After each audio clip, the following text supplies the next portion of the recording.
אורות עמוד כ"ו. סיימנו פסקה ט', עכשיו פסקה י'. כנסת ישראל שואפת לתיקון העולם בכל מילואו. לסליחה מקורית מטהרת שבאה לא רק מישועת נפש האדם והטבת רצונו מצד עצמו, שבזה צריכים להיפגש בוויתור ומידת חסד מיוחדה, בלא התקרלות עם כל המידות כולן ולא שיקול של עול צדק ומשפט, כי אם תיקון כולל לסיבת החטאים. פה הרב קוק יש פה יסוד, יש פה שתי אפשרויות של תיקון העולם.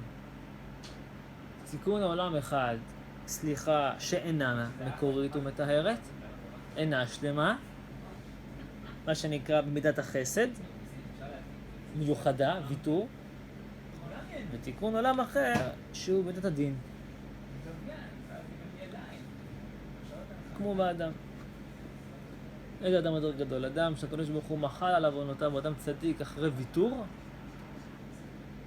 לפנים משורת הדין, או אדם שמן הדין אין זמן למחול לו, הוא צדיק. הוא מגיע לו את הדברים מצד הדין, לא לפנים משורת הדין. מהדין, מן הסתם. ודאי שהאדם השני יותר גדול. כמו שני אנשים שקיבלו אוכל. יש אחד שקיבל אוכל כי הוא שילם, ומן הדין מגיע לו. ויש אחד שקיבל אוכל כי עשו איתו חסד. שניהם קיבלו אותה ארוחה. אבל זה שקיבל מצד הדין, מעלתו גדולה יותר. הוא עבד בשביל זה, הוא שילם. כך אומר הרב קוק, השאיפה השלמה שלנו היא תיקון עולם מלכות שדי באופן השלם והמלא, בלי ויתור, בלי חסד, בלי לפנים משורת הדין, אלא מן הדין. ולזה אנחנו שואפים. וזה מה שהוא אומר, כנסת ישראל שואפת לתיקון העולם בכל מילואו, באופן מלא, ושזה לסליחה מקורית מטהרת, שבא לא רק מישועת נפש האדם והטבת רצונו מצד עצמו, כי אם תיקון כולל לסיבת החטאים. דילגתי על השורה באמצע. עכשיו נקרא את השורה שבאמצע. עכשיו, מה זה עכשיו, המשפט הזה עכשיו, שלא רק מישועת נפש האדם והטבת רצונו מצד עצמו. כלומר, יש אפשרות לתקן את העולם מצד שהאדם מטיב את נפשו, מטיב את מעשיו, שזה תלוי בבחירה שלו. אז זה תלותי. אם הוא יבחר בטוב, אז יהיה טוב. אם הוא יבחר בלא טוב, אז לא יהיה טוב. אנחנו שואפים משהו יותר עליון, שיהיה בלתי תלותי. אבל יש בחירה חופשית, מה עושים? טוב, יסביר. אבל קודם כל הוא אומר, יש הבדל בין אם הדבר הוא תלותי לבין אם לא תלותי. נתן לכם דוגמה ממעמד הר סיני. מעמד הר סיני, חז"ל אומרים,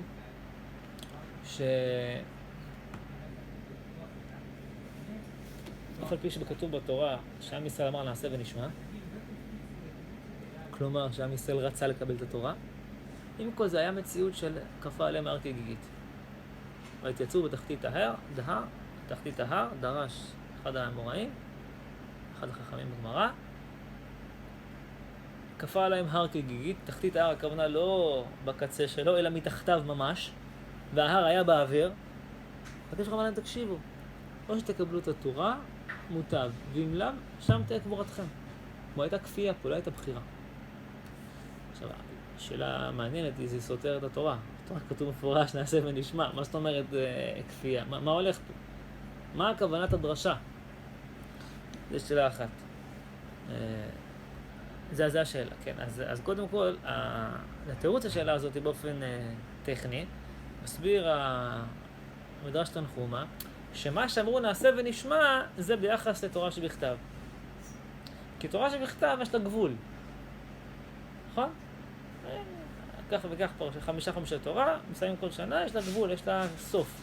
והתורה שבעל פה היא ארוכה מארץ מידה, ורחבה מן ים, קשה כשאול קנאה, רשפי הרשפי אש וכן הלאה. תורה מאוד עמוקה, מאוד קשה, מאוד מחייבת, מאוד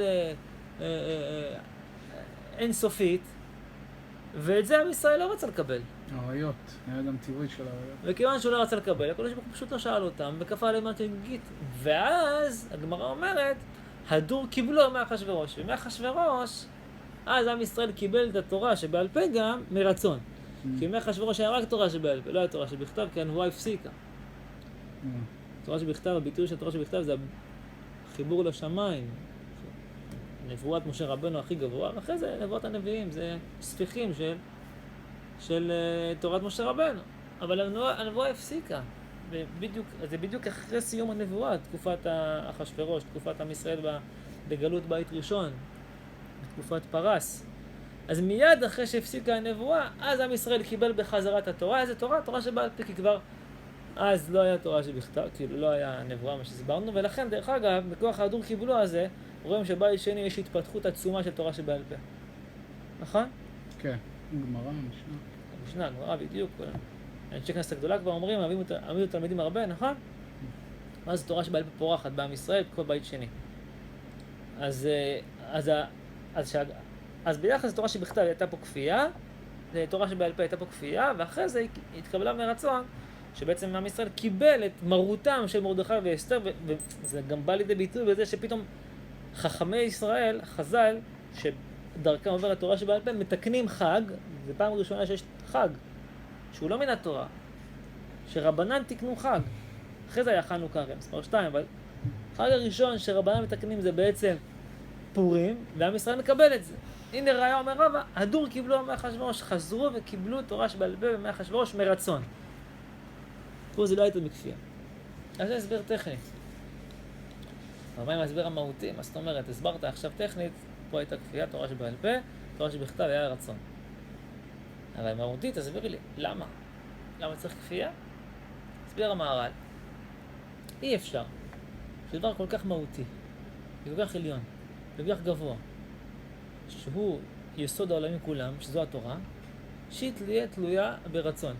בא לי, לא בא לי. זה יכול להיות דבר כזה. זה לא ייתכן. משל לצהל. צהל לא יכול להיות צבא אלטרנטיבי. אתה רוצה ללכת לצבא, אתה הולך. אתה לא רוצה, אתה לא הולך. לא שואלים אותך. דבר כל כך קיומי לעם ישראל. שעם ישראל פה כבר כ-70 שנה עומד על הרגליים כעם במדינתו החופשית בזכות צהל. אי אפשר שזה יהיה בחירתי. אחד שירצה, אחד לא רוצה. לא שואלים אותך. אתה חייב לזה, חייב. החובה, לא רק מצד הטכני שצריך מספיק אנשים לצבא שילכו. זה הסבר טכני, אבל מה רב להסביר? זה לא נקודה טכנית. נקודה מהותית, דבר כל כך עליון לא יכול להיות תלוי בבחירה. מעלתו כל כך גבוהה, הוא לא יכול להיות תלוי ברצונך החופשי אם כן או לא. איזה יופי, מה לך? מה שלומך? חשם. זה חידוש. כל טוב. לא יכול להיות שדבר כזה הוא תלוי בבחירה חופשית. אתם מבינים? כן. ולכן, מסביר המהר"ל, זה הסיבה שחז"ל אומרים שהייתה פה כפייה, כלומר בעצם יש פה ביטוי שהתורה היא מחויבת המציאות. לאו דווקא שבפועל הייתה כפייה, ובפועל הוא הרים את ההר מעל, זה אליגוריה, כן? זה משל, אבל הרמז פה, הרעיון פה, שדבר מהותי למציאות, יסוד המציאות, נשמת המציאות, לא יכול להיות אלטרנטיבי, לא יכול להיות בחירתי. וזה הכוונה של כפה למרכיב קיש. על סמך זה למדנו, מהרעיון הזה של המהר"ל, של הסבר חז"ל, שיש שתי מדרגות. יש מדרגת הבחירה ויש מדרגת הכפייה. מדרגת הכפייה מצד מסוים היא יותר עליונה ממדרגת הבחירה. למה? כי היא מבטאת דבר שהוא מוכרח. אני אתן לכם עוד דוגמה לזה. מצוות. אומרת לך, אומר חז"ל, גדול המצווה ועושה, יותר מי שלא מצווה ועושה. הרי כשאתם למדתם את הגמרא הזאת פעם ראשונה, אתם קצת תמהתם, נכון? פעם ראשונה אתה אמרת לעצמך, זה לא יכול להיות שמי שמצווה גדול ממי שלא מצווה. הפוך. מי שלא מצווה, יותר גדול. הוא אפילו שלא מצווה, הוא לארג', הוא עושה, נכון? זה מגיע לו. זה שמצווה, מה הראיה שהוא עושה? הוא עושה כי הוא מצווה, הוא מחויב. אז באופן פשוט, אתם למדתם את הגמרא, אמרתם איך יכול להיות. אבל הגמרא בא להגיד אותו עיקרון שהסברנו עכשיו בדיוק. דבר שהוא מצווה, זה מראה בפנימיות, עזוב את הסיבה, אל תסתכל על הסיבה שהוא עושה בגלל שהוא מצווה, עזוב את הסיבה. תסתכל על המהות, זה סימן. זה שהוא מצווה, יש פה סימן למשהו. מה סימן?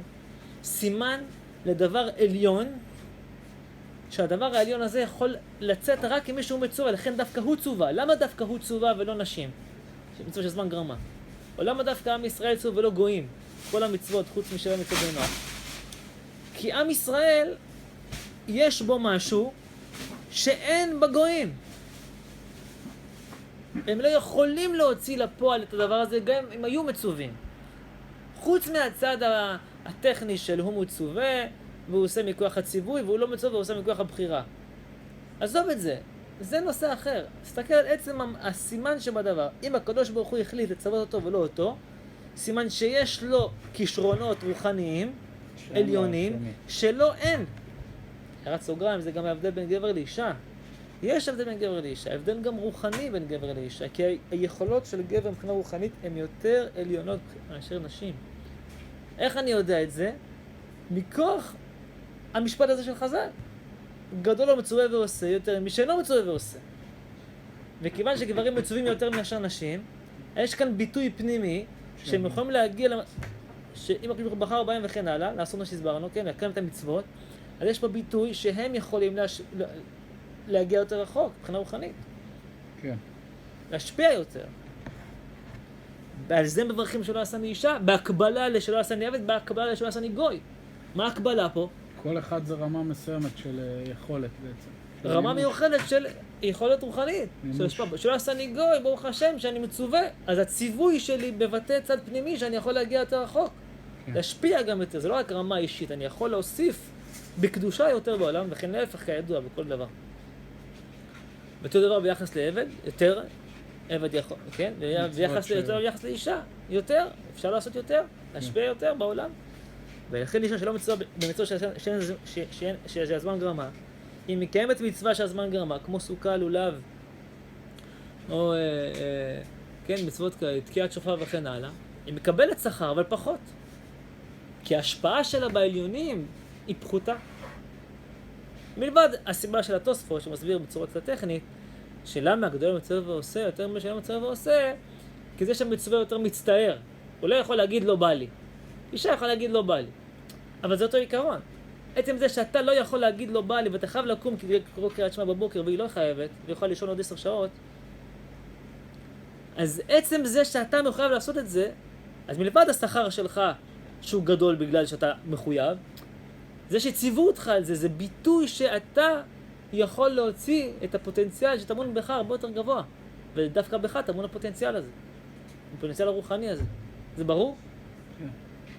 אחרי שהבנו את זה, עכשיו מובן גם החילוק בין תורה שבכתב ותורה שבעל פה. לפי זה יוצא שאם תורה שבכתב היא בבחירה ותורה שבעל פה היא בלתי בחירה, היא כפייה, אז בפנימיותה תורה שבעל פה היא גדולה מתורה שבכתב. ככה יוצא, נכון? כן. ההופעה שלה בארץ יותר עליונה, יוכל להשפיע יותר בארץ מאשר תורה שבעל פה, מאשר תורה שבכתב, נכון? כי היא מוכרחת. היא לא הייתה בבחירה, הייתה כפייה. אני אקרא לכם בלשון הרב קוק, ואתה רוצה שנייה להביא אורות התורה? שהוא מדבר על הנקודה הזאת בדיוק באורות התורה, שבפנימיותה התורה שבעל פה גבוהה יותר, כי היא מורידה את דבר השם, את האידיאלים הרוחניים העליונים לארץ, וזה יותר עליון. היא מורידה אותם לארץ לידי מעשה, או שמורידה אותם באופן...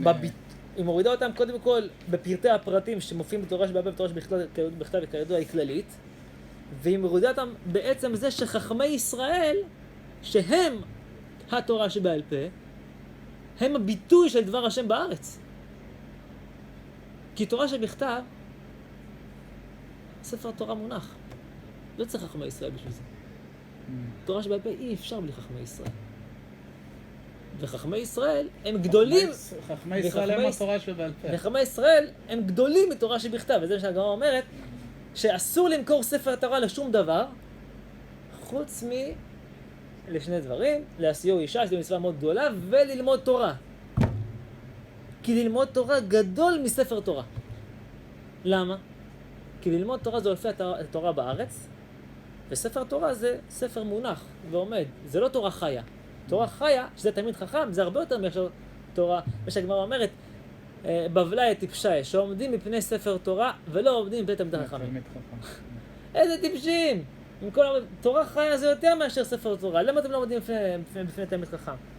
איזה אז אומר הרב קוק פה, בתורה שבעל פה אנו כבר יורדים אל החיים, אנו חשים שאנו מקבלים את האורה העליונה בציור השני בשם הנשמה וכן הלאה. נחפש משהו, הנה, תורה שבעל פה מונחת בעצם אופייה של האומה, באופי של עם ישראל. זה מופיע דרך עם ישראל, שמצא את ברכתה על ידי הגילוי השמימי של תורה שבכתב, וכן הלאה וכן הלאה. ואז הוא כותב, אבל בצורה הפנימית, הלא התורה ניתנה לישראל בשביל סגולתם הפנימית העליונה, אותה סגולה שהסברתי מקודם, שגדול מצווה ועושה, עם ישראל מצווה.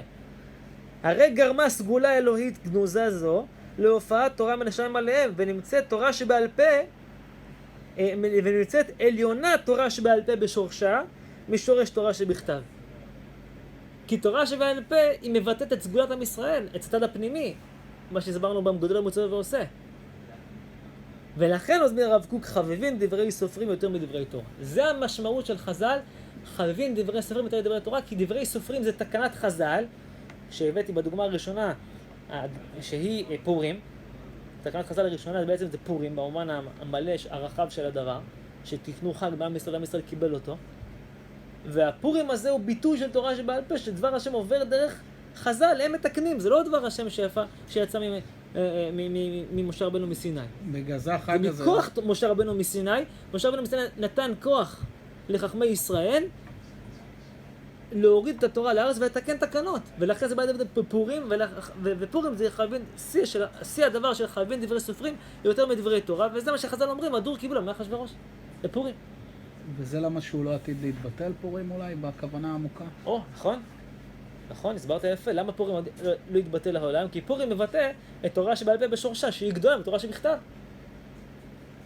עכשיו הכל מסודר. נכון? גם פורים, תורה שבעל פה, גדול מצווה ועושה, חייבים דברי סופרים יותר מדברי תורה, פורים לא מתבטל, הכפייה. הכפייה בתורה שבעל פה, שלא בתורה שבכתב. נדרש תמכו מה שהבאתי. עכשיו הכל מסתדר, נכון? עכשיו נחזור לפסקה שלנו. אחרי שהסברנו שמדרגת הכפייה היא ביטוי יותר עליון, של דבר שהוא מוכרח המציאות, כמו שאומר המהר"ל, אם כן, אומר הרב קוק, אנחנו לא רוצים תיקון כזה שהוא תיקון בחירי. הוא תיקון שתלוי בתשובה. אם עם ישראל יעשה תשובה, אם העולם יעשה תשובה, אז יהיה תיקון. לא. אנחנו רוצים כזה תיקון שלם שהוא בלתי תלוי בבחירה החופשית של האדם. לחזור לצד המקורי, להפוך את האדם למלאך. על ידי זה שהוא... להפוך את האדם, אנחנו בן האדם, יש לנו בחירה חופשית, להפוך אותנו למלאך. זה המדרגה הכי עליונה שאפשר. שנגיע למצב כזה שגם בלתי אפשר לחטוא. מה שתמיד אנחנו אומרים בעצם, שבני אדם גדולים הם מלאכים, כי בני אדם יש להם בחירה חופשית, ומלאכים אין להם בחירה חופשית. נכון. זה מצד המציאות הנוכחית, שאנחנו בני אדם, ויש לנו אפשרות לחטוא, ולהם אין אפשרות, אז מה אתה רוצה מהם? מי שעושה את הטוב מתוך... זה דרך אגב, זה ההשקפה הראשונה, זה האב האמינה שהוקשה לנו מאמר חז"ל, גדול מצווה ועושה, יותר משנה מצווה ועושה. זה יסוד הרעיון הזה. כן. אתם זוכרים מה הייתה האב האמינה שם? כן. האב האמינה הייתה שהאב האמינה נכונה בבסיסה. למה זה שמצווה מקבל יותר שכר? הפוך, זה שלא מצווה יש לו בחירה, ואם כל זה שלא מצווה הוא לא חייב לעשות, והוא בחר לעשות, אז הוא יותר גדול. זה אותו יסוד, זה אותו רעיון. למה בני אדם גדולים ממלאכים? כי בני אדם אפשר לעשות רע, ואם כל זה בחר לעשות טוב. מלאכים בחר לעשות טוב, מה מדרגה בזה? אבל מדרגה יותר עליונה ממדרגת בני אדם, זה להיות מלאך מכוח בן אדם. זה מדרגה עוד יותר עליונה מבני אדם. מלאכים זה מדרגה הכי נמוכה, כי הם מוכרחים על המציאות שלהם. כן. בני אדם מדרגה יותר עליונה. יכולים לבחור ברע ובוחרים בטוב. ואם מלאך שיצא מכוח בן אדם, זה מדרגה עוד יותר עליונה. כבר נסביר. מה זה מלאך שיצא מכוח בן אדם? כמו אליהו וחנוך. הנה כבר כיוון לדבר. אליהו וחנוך חז"ל אומרים, הפכו להיות כמלאכים. חנוך הפך להיות מלאך מתת, המפורסם. אתם יודעים איזה מלאך מתת, נכון? כן, שר הפנים, מה שכבר אומרת וכן הלאה. ואליהו הפך להיות כמלאך, עלה בגופו השמיימה. אז אני שואל שאלה, עכשיו אליהו יכול לחטוא אם הוא רוצה? לא, זהו, כבר נהיה מלאך. לא יכול לחטוא. אז לפי זה, אז הוא ירד מדרגה או עלה מדרגה? עלה מדרגה. אבל אמרת שמלאך זה פחות בן אדם. אבל הוא התחיל בתור בן אדם. זה מה שהסברנו. שאנחנו אומרים מלאך פחות בן אדם כשהוא נוצר מלאך. אבל אם הוא נוצר בן אדם והופך למלאך, אין מדרגה יותר גבוהה מזאת. כי הוא בכוח הבחירה החופשית הצליח לבטל את הבחירה החופשית ולהפוך אותו להכרח בוחר בטוב. שזה מדרגה עליונה יותר. הבנתם? כן. מדהים. זה מה שהוא מכוון פה הרב קוק. ב4 שורות, כל מה שאמרת. כן. בלי להשתמש בדוגמאות כמוך. אבל זה מה שהוא מכוון. לכן הוא אומר, כנסת נחזור למשפט. כנסת ישראל שואפת לתיקון העולם בכל מילואו. לסליחה מקורית מטהרת, שבאה לא רק מישועת נפש האדם מהטבת רצונו מצד עצמו, שהוא בוחר בטוב. לא, לא, לא. כי אם זה ככה, מצד הבחירה, שבזה צריכים להיפגש בוויתור מידת חסד מיוחדה, בלא התקהלות עם כל המידות כולם, ולא שיקול של עוד צדק ומשפט. כי הרי ידוע שאפשרות התשובה בעולם היא בעצמה חסד. כמו שהרמח"ל כותב במסילת ישרים, שמה הקדוש ברוך הוא עשה בזה שהוא צירף לעולם מידת הרחמים, ברא אותו מידת הדין, כי לא רוצה ועושים מידת הרחמים. אז הוא מסביר הרמח"ל 3 דברים, מסילת ישרים. 1, שאתה, העונש לא יהיה מיידי קודם כל. אם היה מידת הדין, העונש היה מיידי. 2, העונש לא יהיה בחרון אף, זאת אומרת לא עונש קשה. אם היה מידת הדין, אז כל פיפס קטן שאדם היה הוא חוטא, הולך נגד המלך העליון, זה לא מלך בשר ודם. אז אדם שממרה את פי המלך, דינו מיתה על כל דבר. עכשיו העונש לא בחרון אף, זה דבר שני שצירפה מידת הרחמים. והדבר השלישי מסביר הרמח"ל, שעתה יש אפשרות תיקון, שזה נקרא תשובה. זה מידת הרחמים. הרב קורא לזה חסד, הרמח"ל קורא לזה רחמים, צריך לעיין בדיוק על החילוק ביניהם. בכל אופן, זה ממידת החסד והרחמים, הנקודה הזאת של התשובה. כי באופן פשוט, בלי חסד ורחמים, אין אפשרות תשובה. תחשבו שאדם רוצח, אדם גונב. פתאום הגיע לבית המשפט, טוב נתפסתי, אני עושה תשובה. מה, זה יעזור לו? כנס לכלא. יש מושגים גם בעולם הזה של הטבת שליש, נכון? קיצור שליש, דברים כאלה. כן. אבל לא מוחקים את העונש לחלוטין ואין עונש. התורה נותנת כזאת אפשרות. מחיקה לחלוטין, ויותר מזה, זדונות הופכים לזכויות בתשובה שלמה. תשובה עליונה, תשובה מהרה. זה ודאי חסד ורחמים. היא לא מידת הדין.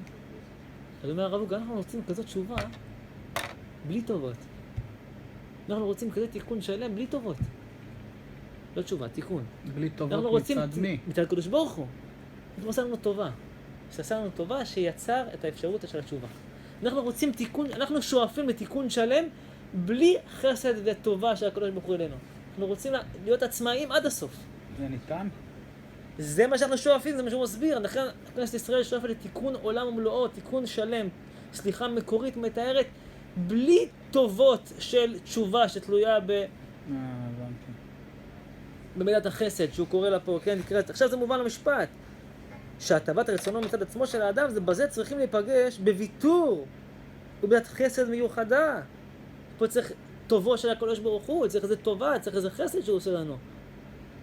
כלומר מה, עם ישראל רוצה שוב בתשובה מאהבה? עם ישראל רוצה לא תשובה, רוצה לתיקון שלם.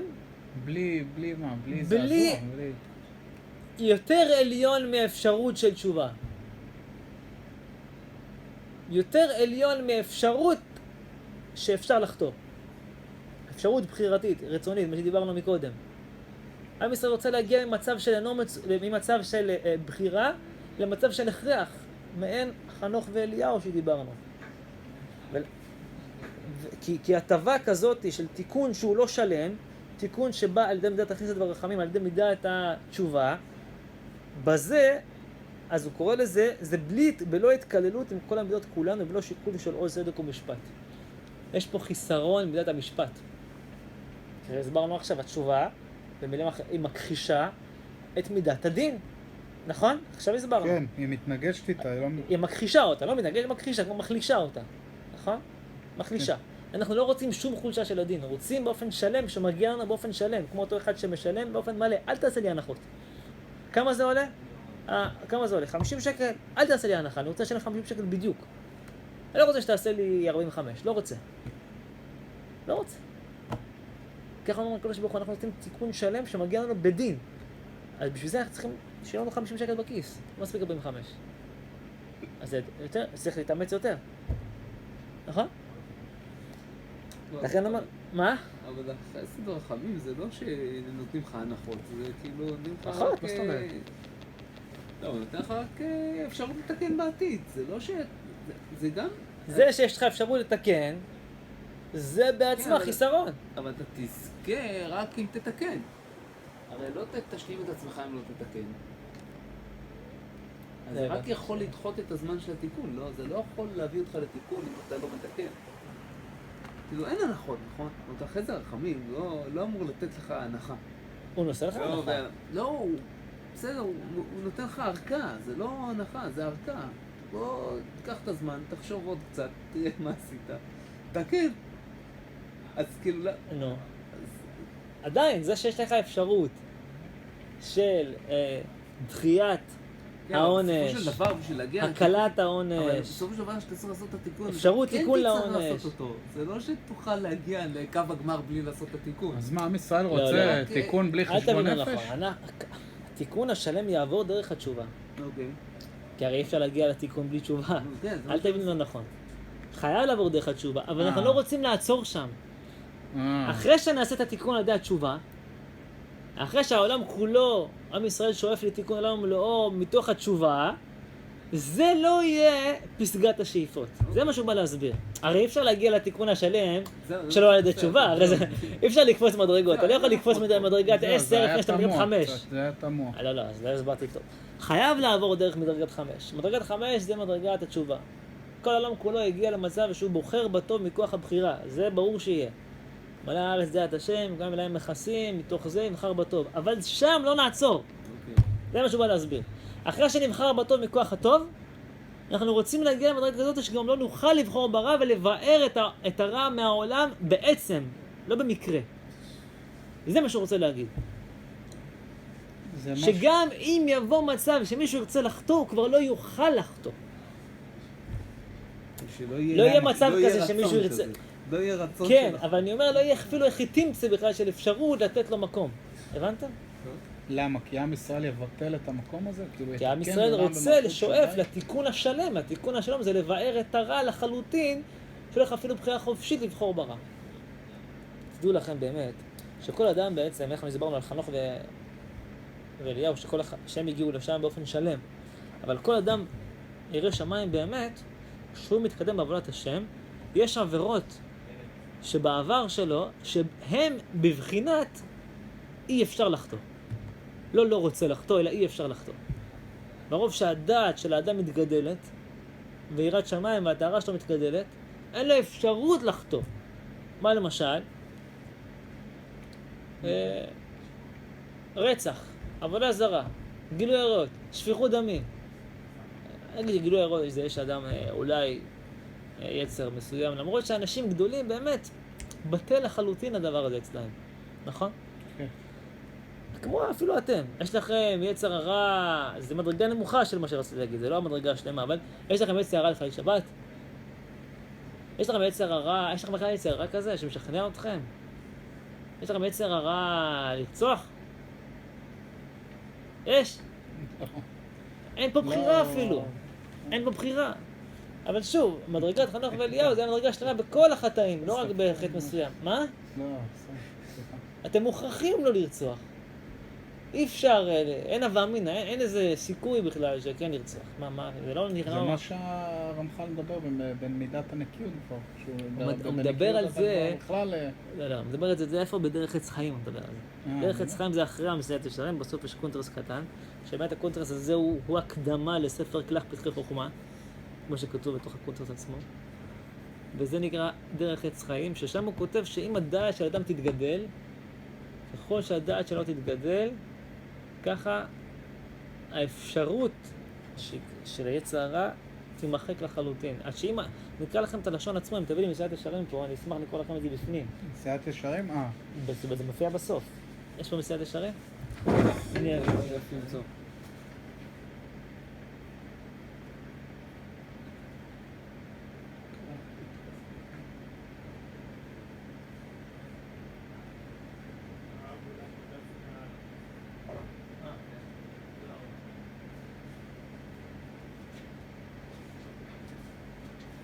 דרך עץ חיים, בכל מסילת ישרים, כמעט בכל אחד, אני אדפיס על זה בסוף.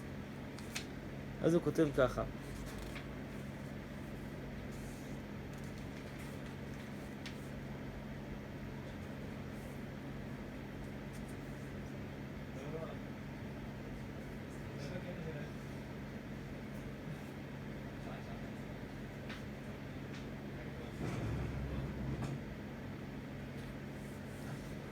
כי ידיעת האמת מחזקת הנשמה ומרחקת ממנה היצר ודאי, ואין דבר מחליש הנשמה לפני היצר כחסרון הידיעה.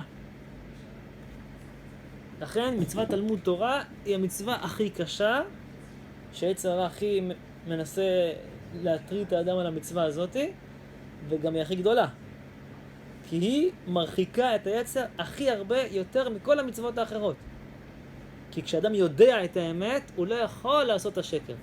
כי זה שקר. לכן כי ידיעת האמת מחזקת את הנשמה ומרחקת ממנה יצר ודאי.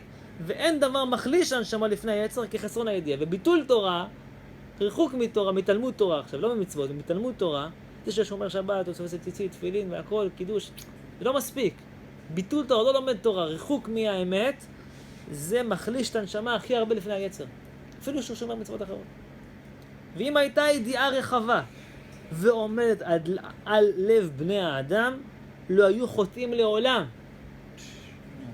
אך לא היה אפילו היצר קרוב אליהם ושולט עליהם כמו שאינו שולט במלאכים. הוא רומז למה שדיברנו.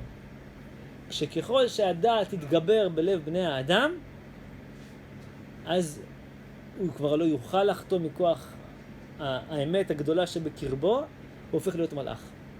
אבל מדרגת בני האדם שהפכו למלאכים היא מדרגה יותר גדולה מבני האדם שלא הפכו למלאכים. הבנת? זהו מה שהוא רומז, זה מה שדיברנו עכשיו. כי בן אדם בא לכאורה יצר לב האדם רע מנעוריו. כלומר, האדם מתחיל במינוס לכאורה. כן, אחרי שהאדם נולד. זה מה, דרגת הצדיק לפי הבעל התניא או שזה מעל זה? זה לכאורה מדרגת צדיק של בעל התניא. שאין יצר הרע. בדיוק. ואז הוא מלאך. אבל גם למשל דוד המלך הגיע למעלה הזאת, כן. הוא לא ברמה של חנוך, והוא לא הגיע לו, כאילו ננסה להבין כאילו טוב, אולי טכנית הם הפכו להיות מלאך וטכנית הוא לא הפכו להיות מלאך, אבל זה העיקרון. המדרגה הזאת שבעצם אין רע, אז אי אפשר לעשות רע, כי אין. לבי חלל בקרבי, אומר דוד המלך, אין לו רע, נגמר. וזה המדרגה שהוא מתכוון פה סליחה מקורית מטהרת. וזה, הסליחה הזאת היא התקלות כל המידות, וזה תיקון כולל לסיבת החטאים. לסיבת החטאים, תיקון שאי אפשר לחטוא. זה הפירוש המלא של להעביר את זוהמת הנחש מן העולם. כי זוהמת הנחש היא פתחה פתח לחטוא בכלל. אם אתה מעביר את זוהמת הנחש, אין אפשרות לחטוא. הרמח"ל בדעת תבונות, אני חושב, מסביר את הנקודה, אז מה היה בעצם האדם הראשון לפני החטא?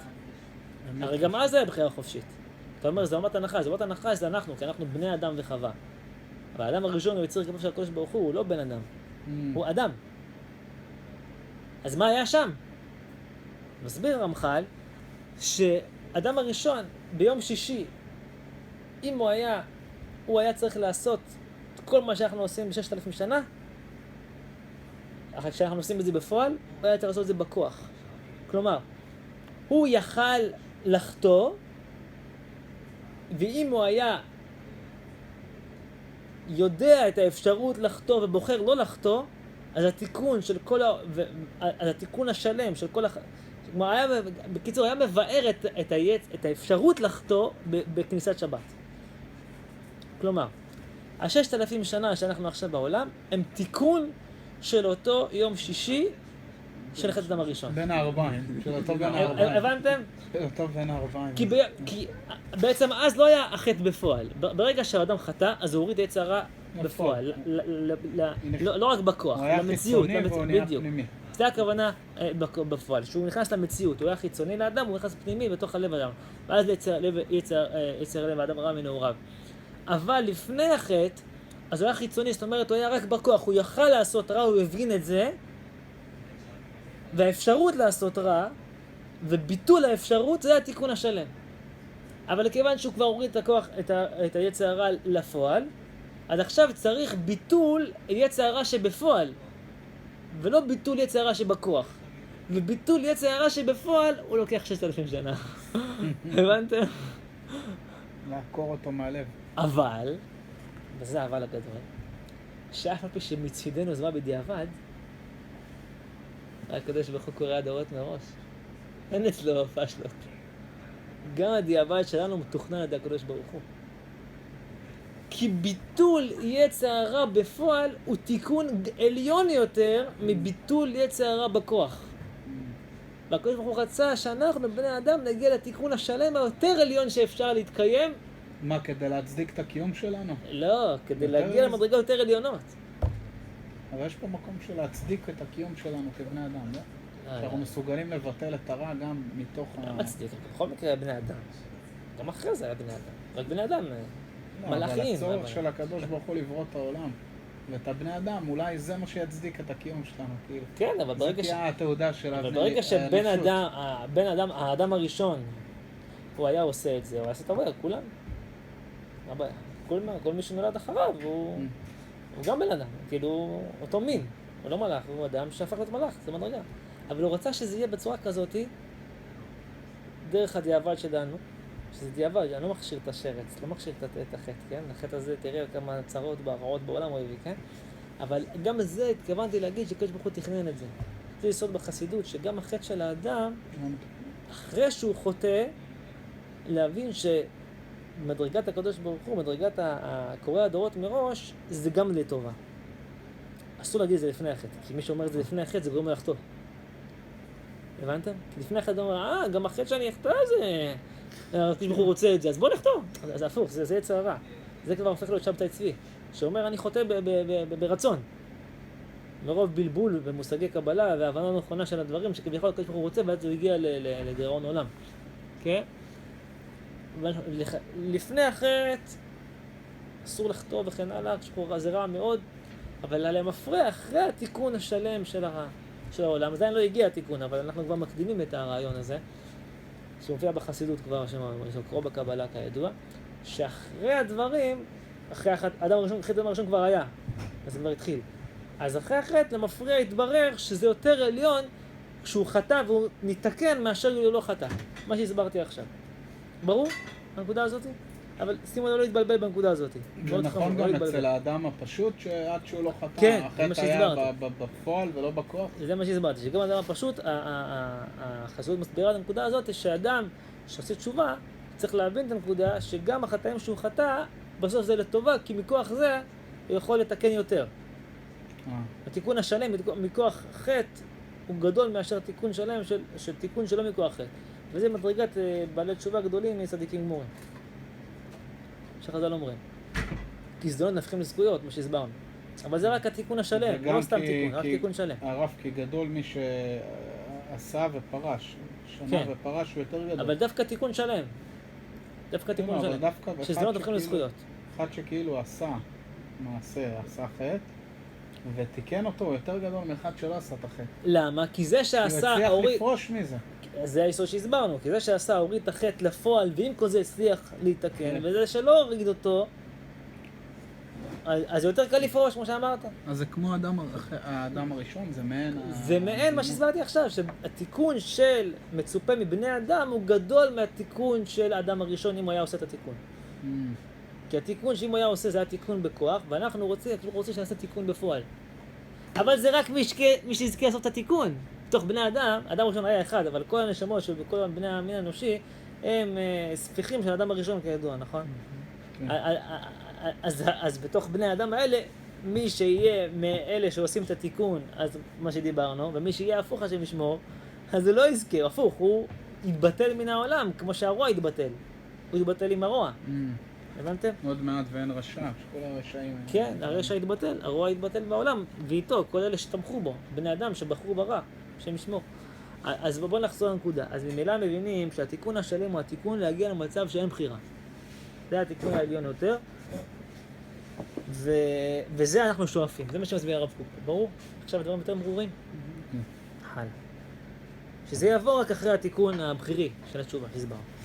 עכשיו הוא מסביר, חוק הטהרה, העברת רוח הטומאה על ידי שמו של משיח, שקדם לעולם, פרה אדומה מכפרת, והיא מתארת מטומאת מת, נעוץ בסילוק המיטה מיסודה, בהעלאת העולם מעומק חטאו, מחטא הארץ ומקטרוג הלבנה, מנפילת התיאוריה העולמית ביסוד מציאותה, מהנמכת האידיאל העולמי במציאות, מה שהכשיר את החטא האנושי וכל הצרות הרבות הבאות ממנו. כל מה שאמרנו עכשיו, הוא מביא גם כן דוגמאות נוספות בחז"ל, בואו נסביר אותם אחת אחת, עד שיגיע עוד אחד מהשיעור השני. חוק הטהרה, נקרא זה אותו, חוק הטהרה, העברת רוח הטומאה עד שמו של משיח שקדם לעולם. חז"ל אומרים ששמו של משיח קדם לעולם. ינון שמו. נכון, ינון? שמו אחד משמו של משיח זה ינון.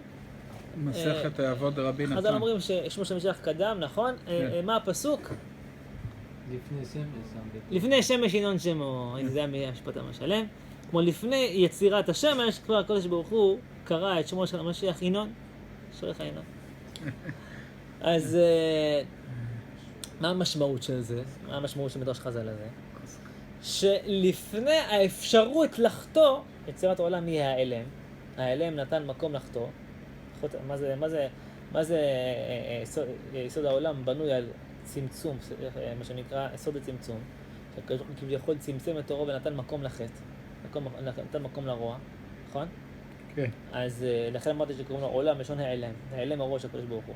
ממילא, לפני יצירת המציאות של העלם האור, של האפשרות לחטוא, כבר אז הוא ברא רפואה למכה, שנקראת ינון שמו, שמו של המשיח. ממילא, אנחנו צריכים לחזור לשם. מה האמירה פה שלפני כן כבר נברא המשיח? האמירה שצריך לחזור לאיפה שהיינו. זה מעין האמירה שחז"ל אומרים, שאדם נולד, מלמדים את כל התורה, ונותנים לו מכה להשכיח את הכל. אז מישהו כבר שאל, אם אני בכל מקרה שוכח, אז למה לימודים הם שקרים? לא ילמדו ולא ישכחו, בשביל מה צריך ללמד ולהשכיח, ומה זה מועיל? נכון? בשביל מה? ללמד את כל התורה בבטן ואז להשכיח. ללמדך שאתה צריך ללמוד את כל התורה. ללמדך שאתה יכול לחזור לאיפה שהיית. רק אתה צריך לעבוד על זה. זה שלימדו אותך לפני, זה בעצם אמירה, אתה היית במדרגה העליונה, ועכשיו אתה יורד למטה בשביל לחזור לאותו מקום שהיית, כי אתה צריך רק לחזור לאיפה שהיית. זה לא משהו מאפס שלא קיים בך, זה משהו שקיים בך, הוא מופיע אצלך. לא בפועל שלימדו את כל התורה כולה, כן? יכול להיות שגם זה בפועל, פה במדרש חז"ל הזה, אני לא יודע אם זה כפשוטו או לא, אבל הרעיון במדרש חז"ל, בין כפשוטו או בין אם לא כפשוטו, הרעיון הוא שאדם לפני בריאת האדם, לפני שהוא נולד לעולם, לפני שהוא ננער עם אמו, כשהוא בבטן, הוא במצב התיקון השלם שלו, שהוא לא יכול לחטוא. ולשם הוא צריך לשאוף, לשם הוא צריך להגיע. ולא רק האדם, אלא העולם כולו. זה הרמז ברעיון של שמו של משיח. בהקבלה של מדרש חז"ל על המשיח והעולם, ותלמוד תורה עם האדם ובריאת האדם. הבנת? זה הקבלה בין ה... אבל דווקא זה קצת מקביל, לא? כי לכאורה אפשר להתקדם עד אין סוף. אנחנו אומרים לתקן עד אין סוף, נכון? אין גבול להתעלות. נכון. פה כאילו זה שם איזשהו גבול. לא שם גבול. כי גם הדבר הזה של הסליחה המקורית, המתארת, גם היא אין לה גבול. התיקון הזה שאנחנו אומרים, לפני ביאת ה... בוא, עזוב שני מה שדיברנו עכשיו. תסתכל על המלאכים. המלאכים אין להם בחירה חופשית, יש להם מדרגות. לא כולם שווים. כלומר, גם בעולם ההכרח, לא כולם שווים. אז גם בתיקון השלם שנחזור למציאות ההכרחית, שיבואר הרע מן העולם, גם שם יש מדרגות. יש מלאכים שיותר קרובים הקדוש ברוך הוא. כן, תמיד יש מדרגות, עד אין סוף. סופים. כי הקדוש ברוך הוא אין לו סוף, אז תמיד יש להתקרב עליו עוד ועוד ועוד ועוד, אין לזה סוף. אז זה לא קשור דווקא הנקודה של ההדרגתיות לזה שיש רוע. זה לא שייך, יש הדרגתיות גם כשאין רוע בעולם, גם בטוב השלם המקורי. בסדר?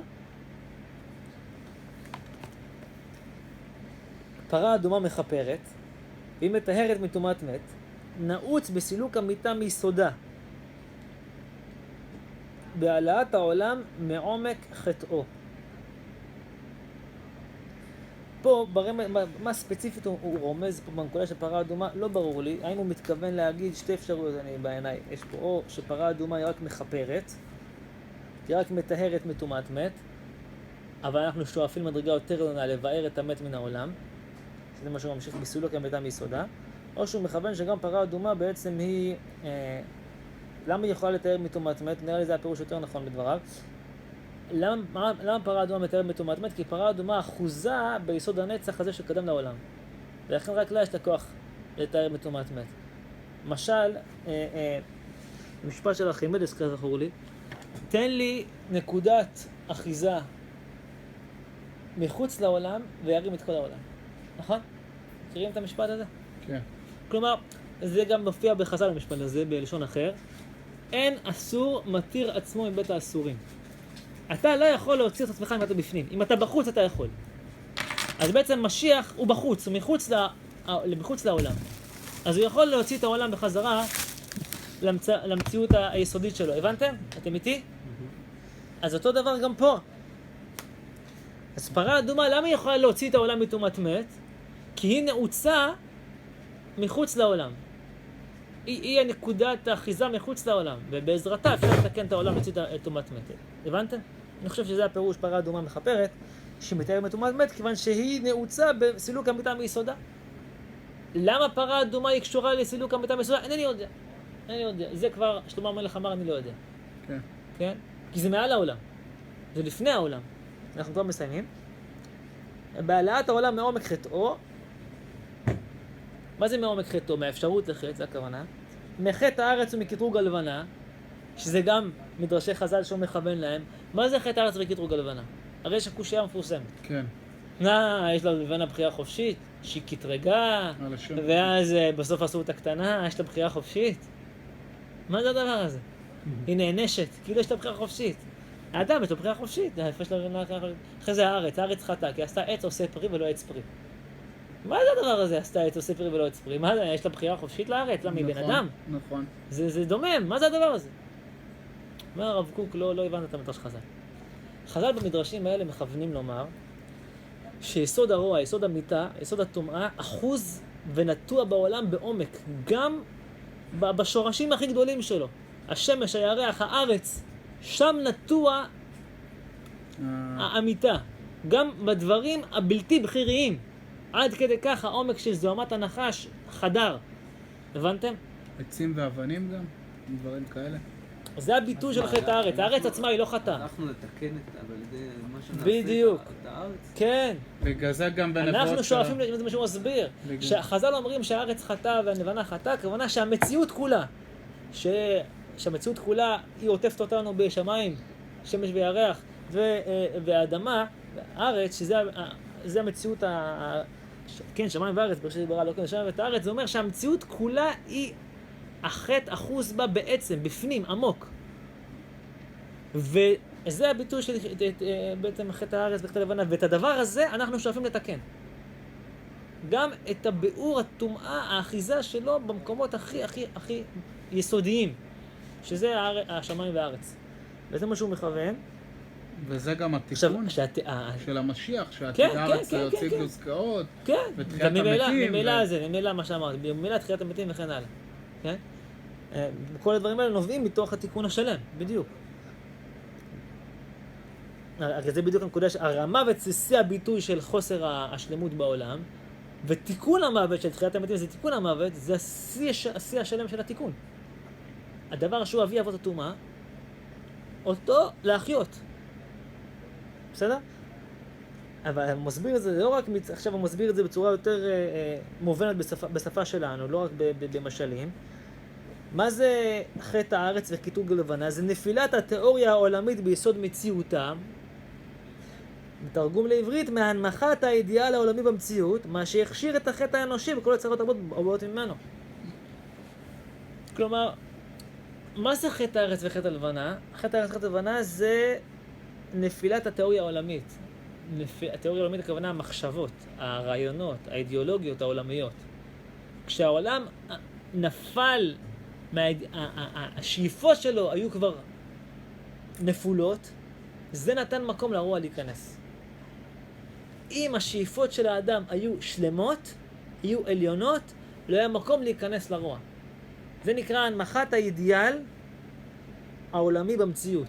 ברגע שהעולם כולו, הרי מה זה עץ פרי ועץ עושה פרי? זה הביטוי במדרש חז"ל. עץ פרי זה אומר שהעץ הוא עצמו תואם כטעם הפרי. גם מגיד, כן. ועץ עושה פרי זה אומר לא, שיש עץ, שזה הענף, ויש את הפרי.